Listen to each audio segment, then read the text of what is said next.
ராம் நாராயண ராம். நாம் எப்படி தன்னில் ஒன்றாக முடிகிறோம் என்பதை அறிந்து கொள்வோம்.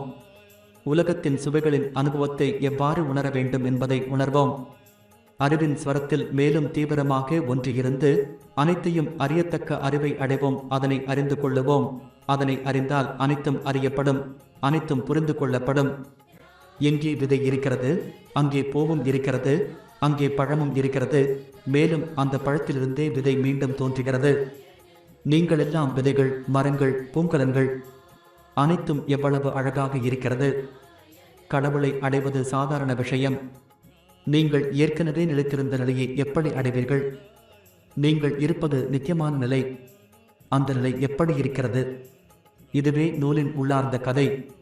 இதை புரிந்து கொள்ள மூலாதார, சுவாதிஸ்தான, மணிப்பூர் போன்ற நிலைகள் உருவாக்கப்பட்டுள்ளன. சில நாட்களுக்கு முன் ரத யாத்திரை நடந்தது. நாங்கள் வெளியே உள்ள பாம்பு குதிரையை இழுத்து கொண்டிருக்கிறோம். அந்த குதிரையும் 7 நிலைகளில் அமைக்கப்பட்டுள்ளது. அதில் மரம், வேம்பின் மரம் கொண்டு உருவாக்கப்பட்டுள்ள ஜெகநாதரை வைத்து பூஜை செய்கிறோம். நாமெல்லாம் தனித்தனி ரதங்கள். நம்முடைய உடலுக்குள்ளும் அந்த நிலைகள் உள்ளன. நாமெல்லாம் நமது சொந்த ரதங்களை இழுத்து கொண்டிருக்கிறோம்.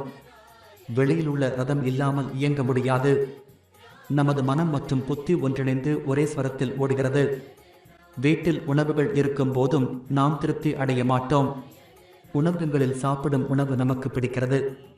தெருக்களில் ஜி அல்லது பக்கோடா சாப்பிடாமல் மனம் நிறைவடையாது. உள்ளிருக்கும் ரதத்தை விட்டுவிட்டு நாங்கள் வெளியே உள்ள ரதத்தில் மட்டுமே கவனம் செலுத்துகிறோம். அந்த ரதத்தின் சக்கரங்கள் ஒலிக்கிறதே அதே போல. இந்த வெளி ரதம் நமது உள்ளார்ந்த ரதத்தை விளக்குவதற்காகவே உள்ளது. நகர்வடிவ விளக்கத்தை பார்த்து பூமியை புரிந்து கொள்ள முயற்சிக்கிறோம்.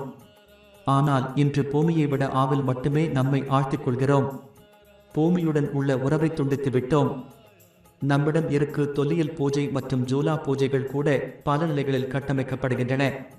இந்த பூஜைகள் நம் சுயத்தை சுற்றும் வெவ்வேறு நிலைகளை குறிப்பிடுகின்றன. நாமெல்லாம் ராதாவும் கிருஷ்ணரும் ஆகிவிட்டோம். எண்ணற்ற கோள்களும் துணைக்கோள்களும் தங்கள் தங்கள் சுழலில் ஊஞ்சலாடுகின்றன. இந்த சக்தியின் ஒருமித்த ஆதாரமே சிவசக்தி என அழைக்கப்படுகிறது.